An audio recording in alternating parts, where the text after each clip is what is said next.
E aí, pessoal, boa noite para vocês. Estou começando uma live aqui pelo Facebook. Eu espero que seja uma live rápida, só para me pegar uma síntese e o ponto direto em relação a algumas questões aqui.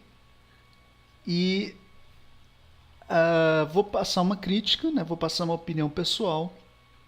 Aí vocês compartilhem aí a live para poder chamar militância em relação à questão da reforma da Previdência. Eu vou verificar aqui se isso está transmitindo. Questões aqui. Tá. Tá transmitindo. Muito bom.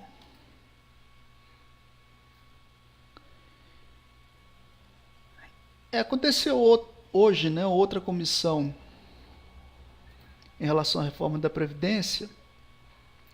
E eu vou passar algumas opiniões e pontos críticos em relação ao desmonte do Pacto Estado Social que há no Brasil. É um reflexo da crise do sistema capitalista que a gente tem no Brasil e no mundo. E, por sua vez, também o limite da política de conciliação de classe, da lógica reformista de tentar gerenciar o capital, visto que essa questão da reforma da Previdência é uma consequência da crise estrutural do sistema capitalista a nível mundial e, aliás, essa pressão por essa reforma ela está acontecendo em praticamente o mundo inteiro. Tá?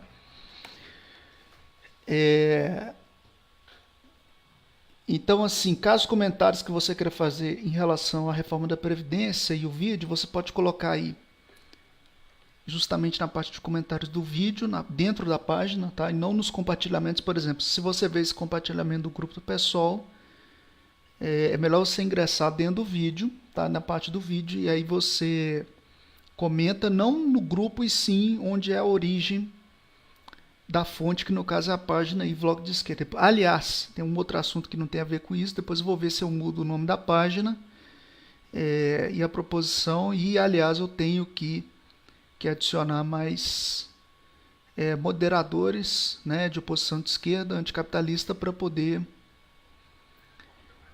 gerenciar a página e gerar conteúdo, até para a página ter movimento também, tá? Né? Então o que acontece? Eles querem fazer essa reforma para poder para conseguirem comer a fatia da Previdência e isso ir para os bancos e para o sistema financeiro. Até porque o capital não está se realizando na produção e consumo, e sim no valor, no capital financeiro rentista. E ainda tem a questão do avanço das forças produtivas, né? E isso esgarça também a precarização das relações de trabalho, por exemplo, a uberização,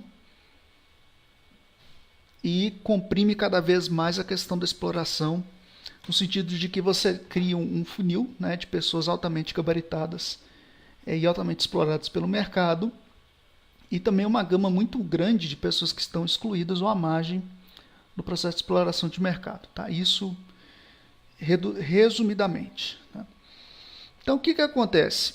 Na verdade, assim, a medida reformista em relação a essa reforma da Previdência seria a defesa, considerando aqui o programa mínimo, seria a defesa da taxação de grandes fortunas e da auditoria da dívida pública.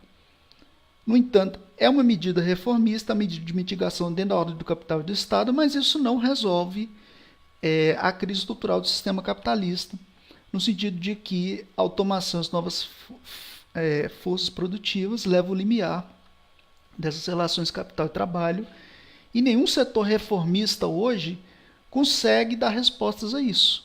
Então a esquerda liberal e a própria democracia liberal, a esquerda que se propõe a governar o Estado, está dentro do governo para gerenciar o capital sem romper com a propriedade privada, ela é incapaz de dar respostas à crise estrutural do sistema capitalista, o desemprego estrutural e o avanço das forças produtivas a nível mundial. Então, a medida reformista de programa mínimo seria a taxação de grandes fortunas e auditoria da dívida pública. Aliás, a Maria Fatorelli, que nesse outro vídeo aqui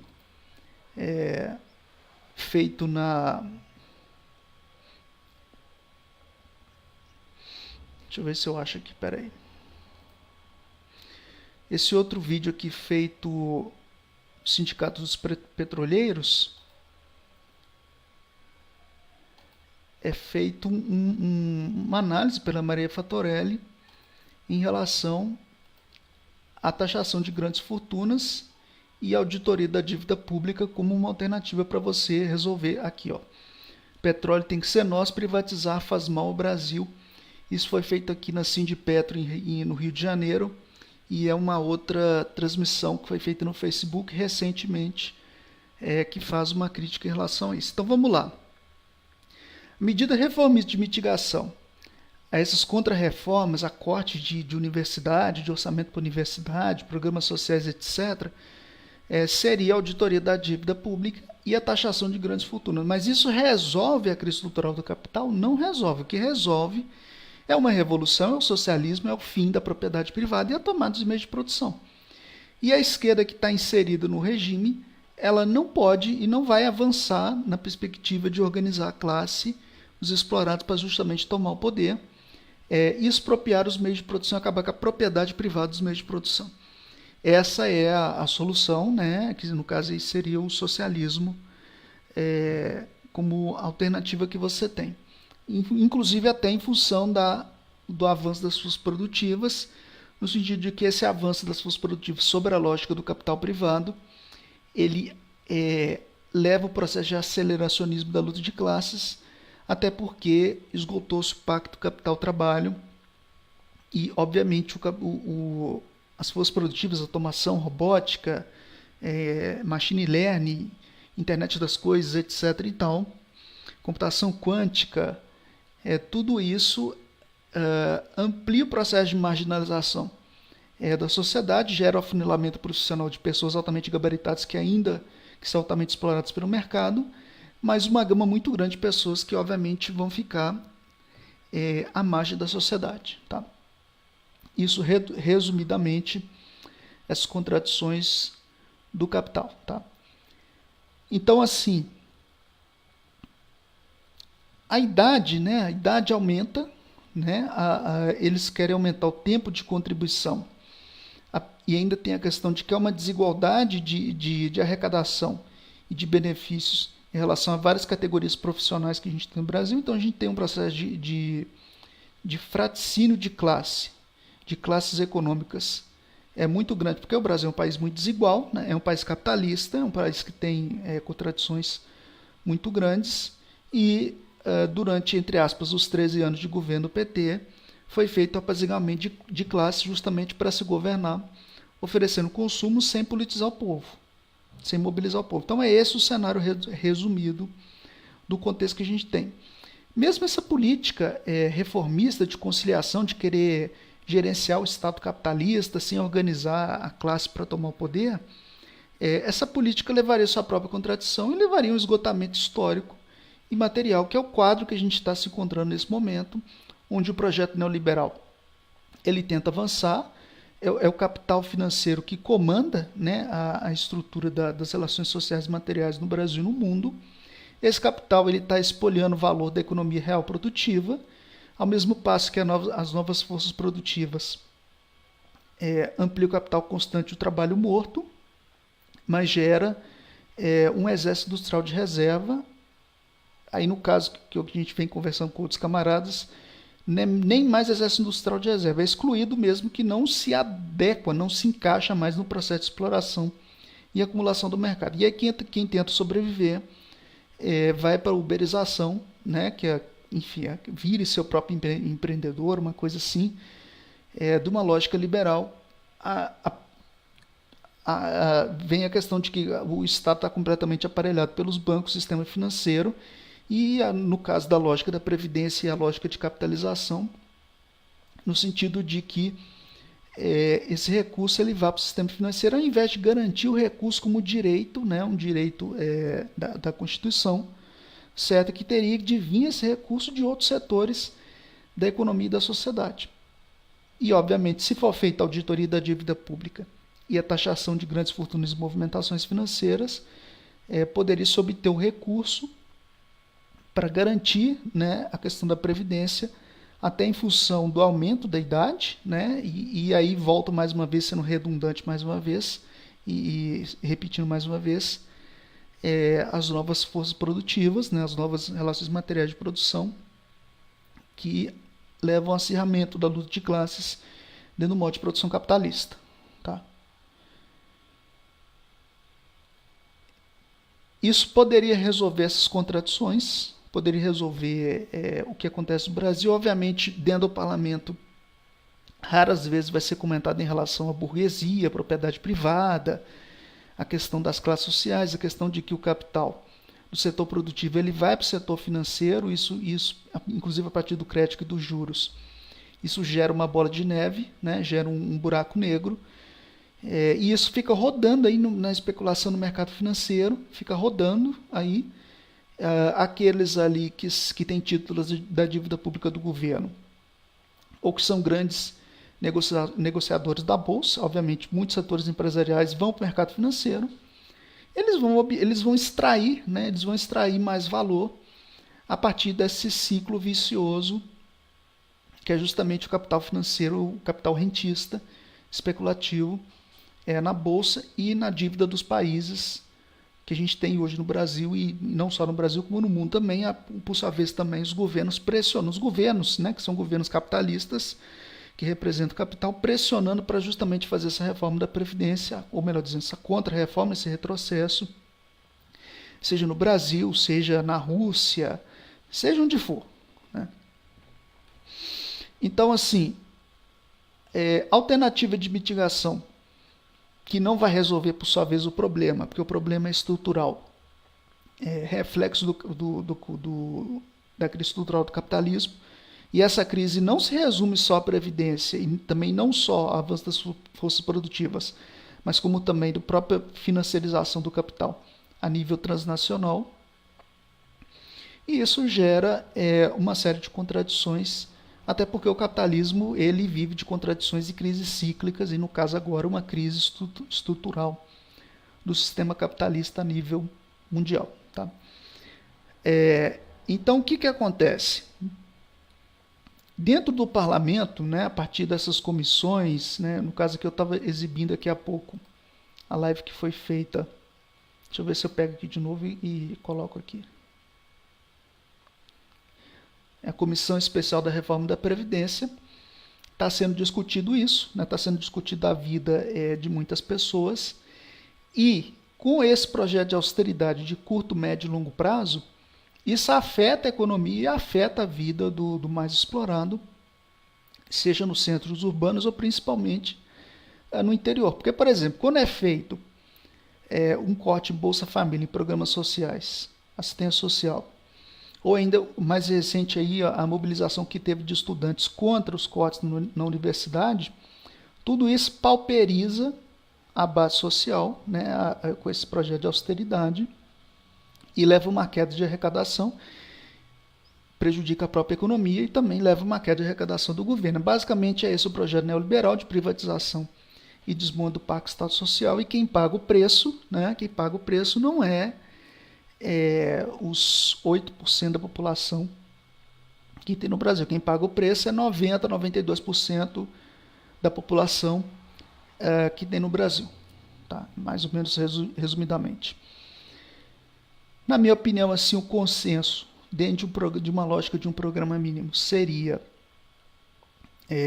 ainda na perspectiva reformista, porque taxação de grandes fortunas e auditoria da dívida pública é uma medida reformista, seria justamente isso. Mas isso vai resolver a longo prazo?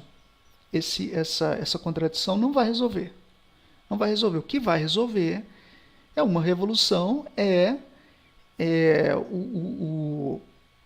a ruptura com o Estado burguês, né, a inversão das classes sociais, no sentido de que é levado ao fim da classe burguesa, tanto do capital aberto, né, o capital SA, como do capital LTDA, da empresa privada. E para tanto você depende de uma vanguarda, né, de uma classe consciente organizada, para fazer isso, para você fazer, para conseguir haver correlação de forças, que não vai ser por via das eleições, vai ser uma derrubada do Estado, até porque as eleições e o parlamento é o comitê central da burguesia, né? Uma derrubada do Estado, e isso levaria uma mudança do modo de produção, obviamente a automação e a 4G não estaria mais orientada à lógica do capital, e sim à lógica social, ou, né, a lógica de Estado, enfim, do Estado operário, Estado proletário, ou, como alguns outros, eu também costumo dizer, Estado burocrático, né? No caso aí saiu da propriedade privada, da burguesia e do capital assimétrico. Então, a minha proposta aqui não é fazer um vídeo longo, tá? É só um apanhado rápido aqui. Se você gostou, curte, né? Se inscreve aí na página.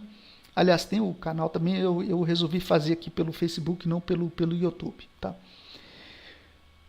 Então você comenta aí o que você acha disso, né? O que dá para fazer, né? Enfim, é um negócio aqui que, enfim, tá louco o negócio, né? No Brasil o trem tá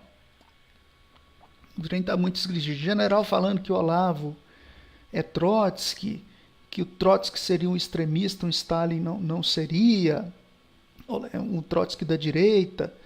Enfim, tem um balacobaco esse negócio, né? E o que acontece é que, na verdade, ainda quem vai para o setor privado de seguridade social, devido à própria crise estrutural, não é garantido a longo prazo de haver condições de subsistência, até porque a tendência no futuro é até mesmo o sistema bancário entrar em insolvência.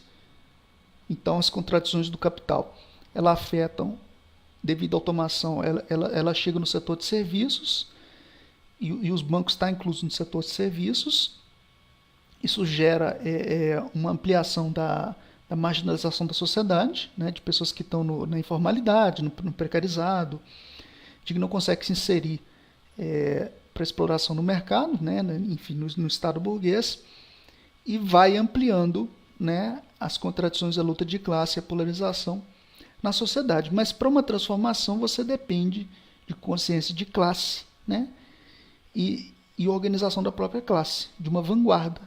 Depende de um programa, de uma prática revolucionária marxista-leninista, sim, marxista-leninista, 1917, e a proposta não é ocupar espaço institucional e gerenciar o Estado, né? Aí vai um reformista para fazer a conciliação de classe e gerenciar o Estado. Isso não vai resolver a crise estrutural, seja aqui no Brasil com o PT, seja lá na Espanha com o Podemos, o PSOE, seja o Syriza que capitulou para o BCE alemão. Não, toda essa esquerda liberal burguesa, toda essa esquerda reformista, ela vai chegar num próprio limite, no sentido de que ela é incapaz de dar resposta, tentando gerenciar o Estado capitalista, né, se propondo a ocupar espaços institucionais, mantendo as classes dominantes, né, e sem organizar a classe para justamente tomar o poder.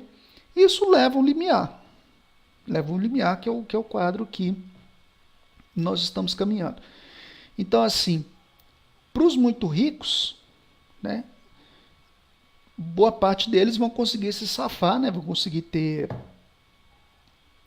segurança, conforto, né, enfim, lazer, luxo, que no caso seria mais ou menos 8% da população, enquanto que os outros 92% vão comer o pão que o diabo amassou, né, a partir do momento que se agravar cada vez mais a crise e esse aceleracionismo das forças produtivas ampliar cada vez mais a contradição entre capital e trabalho, até porque o Pacto Capital-Trabalho chegou no seu limite em 2016 e por sua vez, também havia levado ao golpe em 2016. Tá? A esquerda reformista ela é incapaz de dar respostas à crise estrutural do capital. Tá? E essa esquerda reformista liberal é aquela que se propõe a ocupar espaço institucional. Sim, tem que ocupar, mas sem ilusões em relação a quem e o que está ocupando, porque não é de eleições que vai vir o socialismo. Tá? Socialismo não é social-democracia, não é conciliar classes sociais, não é reformar o modo de produção capitalista. Infelizmente, boa parte das esquerdas, é porque a divisão não é esquerda, e sim revolucionários, reformistas, social-democratas. Boa parte da esquerda tem a concepção pós-União Soviética, na proposição de tentar reformar o modo de produção capitalista, na proposição pós-Fukuyama, no sentido de que não é aceitável, né, ou viável, possível, haver implantação de uma ditadura do proletariado, né, ou, no caso aqui da minha posição ideológica, uma ditadura socialista, para se pôr fim à burguesia e acabar com a propriedade privada. Tá? Na minha opinião, assim, no quadro atual, devido ao nível de consciência e refluxo do movimento operário, a alternativa de mitigação é a auditoria da dívida pública e a taxação de grandes fortunas, e isso tem que ser levado para o parlamento, obviamente, não só para o parlamento, como para a base social, mas tem que ser explicado para a população. Olha, a alternativa que você tem aqui para você mitigar esse quadro é isso. Mas vai resolver a longo prazo? Não, não vai resolver.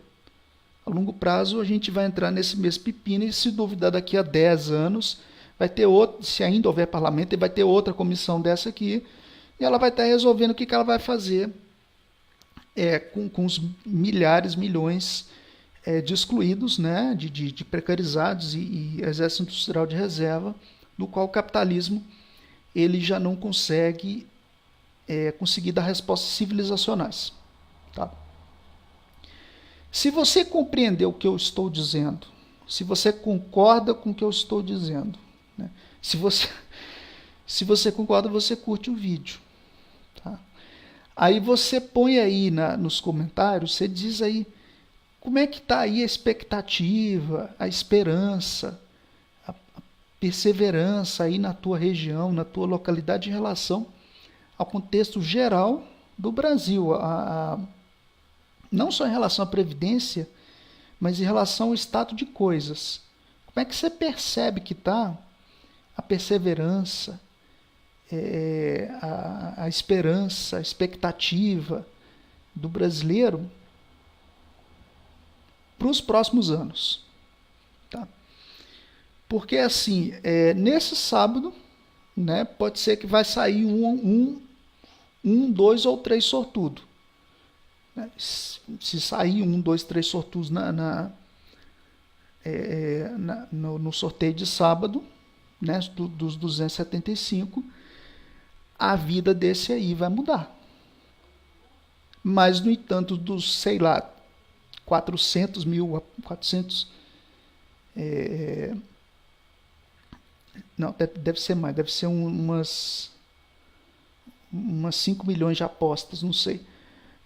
A vida vai continuar, a vida material, né, que a gente está dizendo, a realidade material, a vida material, possivelmente não vai ter grandes mudanças enquanto é feito esse ataque neoliberal, realizando o desmonte do Pacto Estado Social que há ou havia no Brasil, dado esse contexto. Tá? E aí, só para completar, né, porque de repente tem que explicar as coisas, né, enfim, porque às vezes o pessoal fala, mas aí o socialismo é você dividir o seu salário, o seu dinheiro. Não, não é nada disso. Socialismo é uma transição rumo ao comunismo. Essa transição pode variar de acordo com cada país. E é socializar os meios de produção, é o bens de produção. Não é bens de uso, ou o seu dinheiro, não sei o que, não tem nada a ver. Tem um pessoal que acha que é isso, né? O senso comum mais reacionário fala assim, se você é socialista, então vai morar em Cuba, vai dividir o seu dinheiro, né? Fica com essas coisas em senso comum, que geralmente os reacionários têm. Inclusive, eles defendem a reforma da Previdência, sendo que muitos deles são explorados, e, obviamente, muitos deles não estão nessa camada de 8% da população, e vão ser espoliados e esfoliados a nível social e econômico com as medidas de austeridade e o avanço do projeto neoliberal que há no Brasil. Eu deixo aí essas duas perspectivas, certo? Que somente a luta muda a vida, no sentido de que somente a revolução ela consegue dar respostas a esse limiar civilizatório. E quando eu estou falando de revolução, eu não estou falando de social-democracia, nem de reformismo, nem de conciliação. Obviamente eu tenho algumas posições pessoais em relação à ditadura socialista, né? Mas isso são posições pessoais. E uma ditadura proletariado do Lênin, no caso ali, é a ditadura das maiorias, obviamente é um processo despótico, mas isso aí, outros 500, né? Então é o seguinte, né? O trem aqui no Brasil está desandando, né? Eu acho que eu vou começar a apostar aqui no quanto pior, melhor, né? Para o trem, né, descambar de vez, porque é o que parece, né? Porque o que me chega aqui de notícia, o que aconteceu ali no Rio de Janeiro, mas não sei o que, enfim, o que me chega de notícia aqui, o trem tá complicado, mas vamos ver o que vai acontecer, tá? Então, boa noite para vocês, eu não deveria ser tão prolixo, peço desculpa aqui se houve aqui algum erro de comunicação ou mal entendido, e, enfim, segue aí, até mais aí.